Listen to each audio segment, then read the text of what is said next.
1939. aastal oli Eesti noor ja tubli väike riik, kus arvati, et halvim on lõplikult möödas. Tulevik näis helge ja piiritu. Kui Paula oli lapseas, tal loonid lambin juukse peast viirusad ja käharas. Kui päitse kuldni särava, siis koolis käies kandis ta neid ikka pika patsina. Kui kevadel, kui algas mai ja Paula juba preiliks sai, siis ühel päeval tänaval ma nägin poisid ja on tal Paula. Meie lugu on 39. aastast 5 Eesti lapse silmade läbi. Balti-saksa sugu mõisnikupoeg Hans.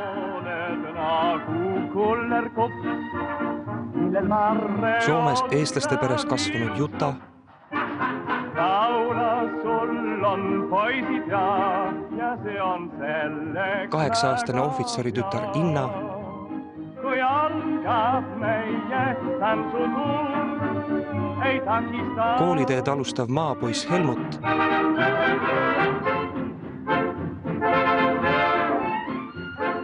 Ja 10-aastane peen linnapreili Tiina-Mai.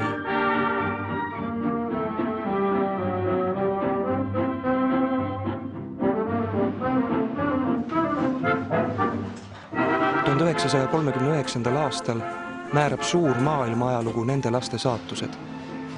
Ühes nende noorte eludega muutub ka noor Eesti riik.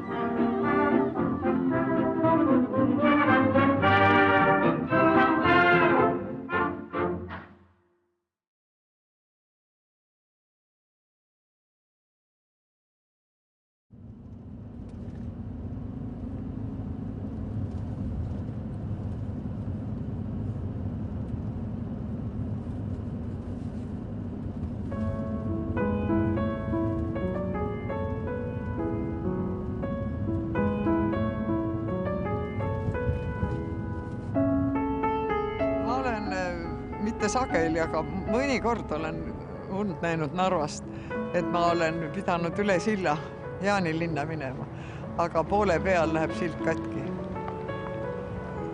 Sest Narvaga pole mul ju pistmist enam olnud aastakümneid, aga üle Narva silla olen ma pidanud minema. Ja ma ei saa sinna, kus vaja. Jumal tänatud.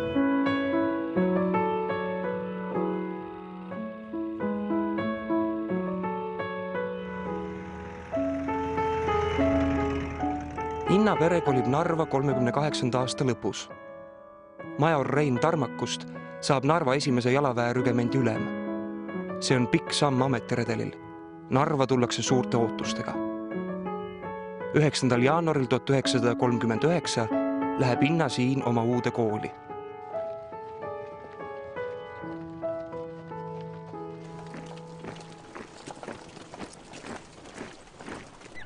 ...39. aasta algab isamaalistes meeleoludes.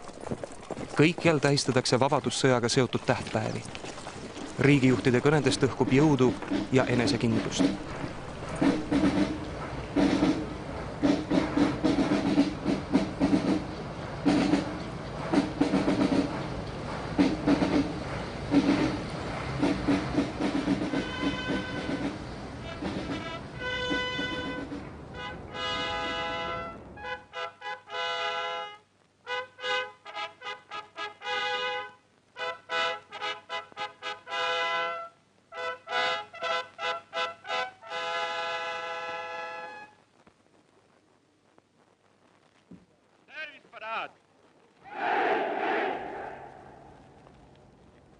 Sõdurid ja kaaskodanikud.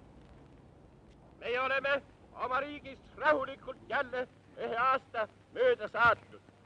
Sel ajal, kui terve ilm on ärevust täis olnud, kui rahvad on kartnud uut suurt verevala, mis tulevad, on meie väikene Eesti riik rahulikult ja häirimata oma igapäevase töö juures viibinud ja julge olnud oma puutumatusest.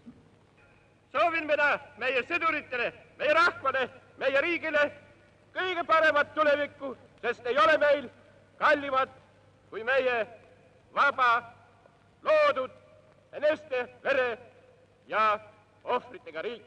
Temale pühendame ka tuleva aasta oma paremad tundmed ja toome temale oma parema tahtmise vilja.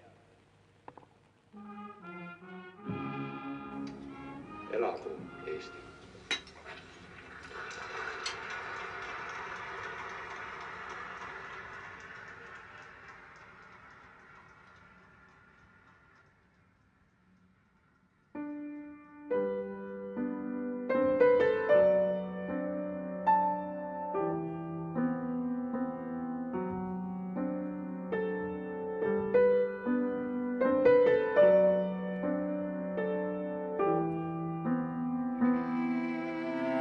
Tiinamai pere 70 aastat tagasi.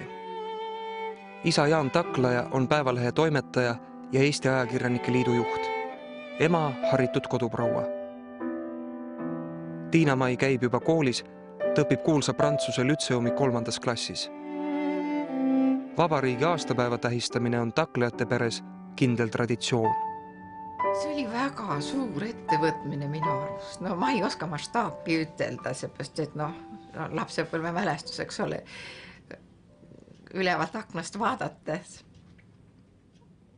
Olid kolonnid ja marssisid ja muusika mängis ja... Aga nagu on jõulud ja lihavõtted. Niisamuti on ka vabariigi aastapäev alati olnud programmis. Ta lihtsalt on olnud ja kõik.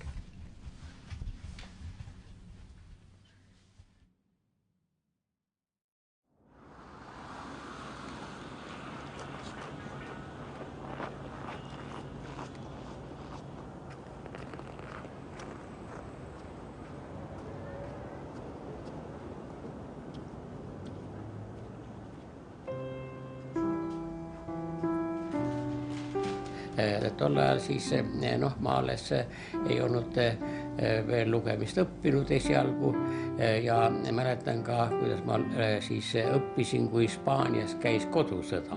Muidu oli niimoodi, et isa luges meile õhtuti ajaleht ette, aga ma ei raatsinud päev otsa oodata ja hakkasin siis ikka sealt kokku veerima.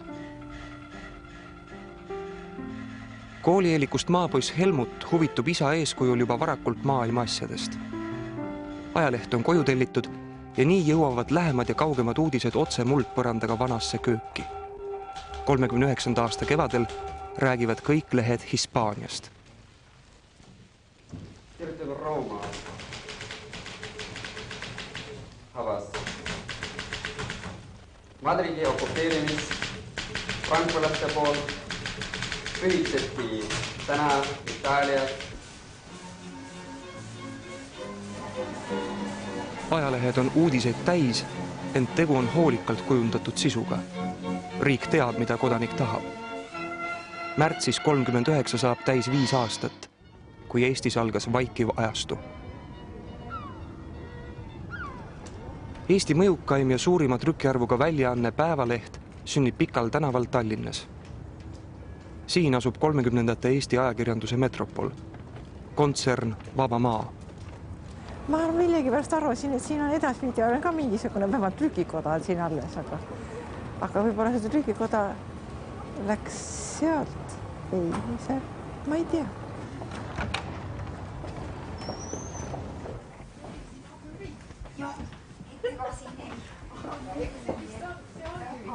Ja ilmselt see nuhteid siis juhitab.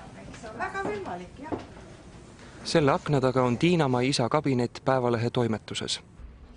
Ajakirjaniku töö on pidev laveerimine fakti ja riigitruuduse vahel. Uudised käivad läbi tiheda sõela mitmes ministeeriumis. Võimud kontrollivad, et avalikkuses ei tekiks debatti Eesti valikute üle. Trükipressist välja voolevate ajalehtede roll on hoida avalikkust vaos ja sõnumid võimudele meelepärased.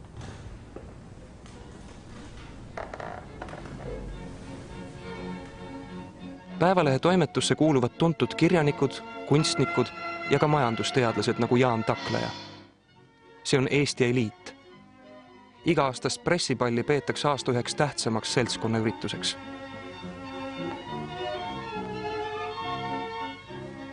Isa oli, ta oli mõnus mees oli. Ma mäletan, et isa oli see, kes viis mind esimest korda elus kinno. Üks kord nädalas ta kirjutas juhtkirja kodus. ja siis oli niiviisi, et kabineti uks oli kinni ja kabineti ees olevas toas ei tohtinud siis mürada. Me pidime kuskil mujal olema, et isal oleks rahu. Saksamaal majandust õppinud Tiina-Mai isa käib palju välisreisidel. 39. aasta märtsis sõidab taklaja Leipzigi messile, kui saabuvad ärevad uudised Saksa-Tšehhoslovakkia piirilt. Uudishimu saab võitu ja taklaja läheb omal algatusel sündmuskohale. Nii sünnib majandusajakirjaniku sulest terav ja prohvetlik artikkel. Saksa sõjavägi on vaadeldes võimas ja nagu liikuv kindlus kiivreid kandvast meestest ning soomustatud tankidest. See liikub nagu suur rull, millel pole midagi raske ületada. Mida tundis aga kohalik rahvas? Sakslased muidugi rõõmustasid. Tšehhid seevast olid imestusest löödud nagu tummaks, sest kõik oli tulnud ootamatult ja äkki. See oli nagu ilmutus, mida esimesel hetkel vahest ei tahetud uskuda. Sest kuidas võib tavaline kodanik kohe taibata, et võõras vägi marsib täies sõjavarustuses ta maale, kui talle pole sellest teatanud, ta oma valitsus, kui teda pole ükskõiksusest ergutanud ükski mobilisatsiooni käsk ega muu oma valitsejate ettekirjutus. Aga kui kolonn liikus kolonni järel, siis muutus ka ilmutus tõsiasjaks ja rahvas hakkas taipama, mis on sündimas ja mis tuleb. Kõik käib kiiresti. Vähem kui nädal pärast Saksa manöövri algust toimub Prahas suur, mitu tundi kestev sõjaväeparaad. Tšehhi liidreid sunnitakse demonstratsiooni jälgima esireast.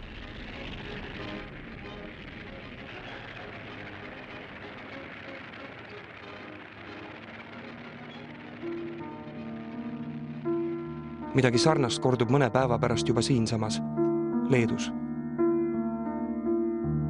Eesti hoiak on värskete sündmuste valguses väljakutsuvalt enesekindel. Tondi sõjakooli juubelil ütleb kindral Laidoner, et Tšehhoslovakkia ei julgenud oma iseseisvuse eest välja astuda. Mõõka ei tohi murda, vaid sellega tuleb edasi võidelda.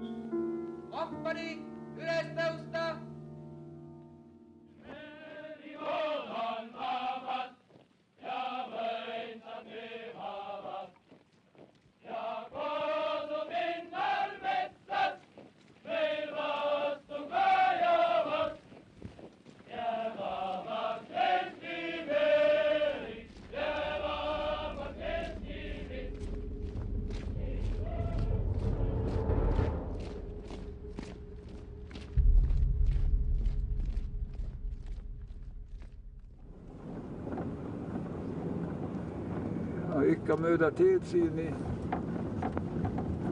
vasakut kätt ja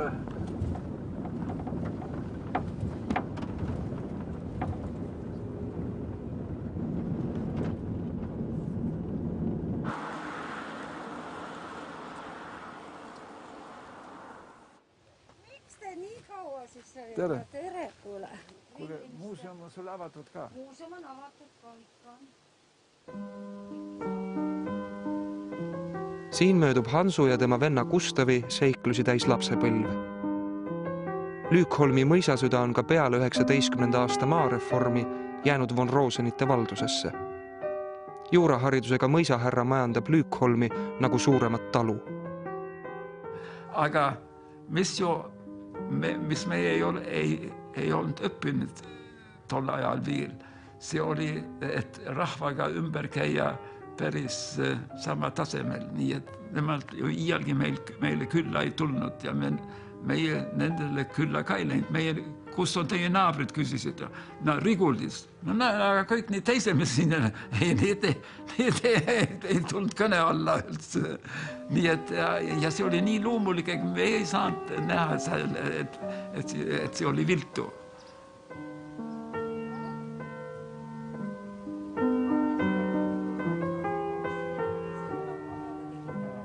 Ometi pole elu Lüükholmis mingi meelakkumine. Peremees ja perenaine veedavad pikki päevi põllul ja tallis, lapsed pannakse tööle niipea, kui jalad kannavad.